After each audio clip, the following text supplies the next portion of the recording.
લીલિયા તાલુકા વિસ્તારમાં ભારતીય બનાવટની વિદેશી દારૂની હેરફેર કરતા 3 પરપ્રાંતીય ઇસમોને અમરેલી એલસીબી ટીમે ઝડપી પાડ્યા છે. મળેલી બાતમીના આધારે પુંજાપાદર આંબા રોડ વિસ્તારમાં રેડ હાથ ધરવામાં આવી હતી, જેમાં પોલીસે 180 mlની લંડન પ્રાઇડ પ્રીમિયમ વિસ્કીની 411 બોટલ સાથે મારુતિ સુઝુકી ઇકો કાર અને 3 મોબાઈલ ફોન મળી કુલ રૂપિયા 2,84,870નો મુદ્દામાલ કબજે કર્યો છે. પકડાયેલા આરોપીઓ મધ્યપ્રદેશના અલીરાજપુર જિલ્લાના રહેવાસી હોવાનું સામે આવ્યું છે, જ્યારે એક આરોપી હાલ ફરાર છે, જેને ઝડપી પાડવા પોલીસ તજવીજ કરી રહી છે.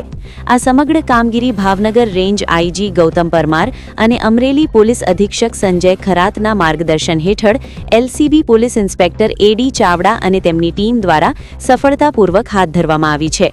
પકડાયેલા આરોપીઓને વધુ કાર્યવાહી માટે લીલિયા પોલીસ સ્ટેશનમાં સોંપવામાં આવ્યા છે. અહેવાલ કાળુશા કનોજિયા, જાફરાબાદ, અમરેલી.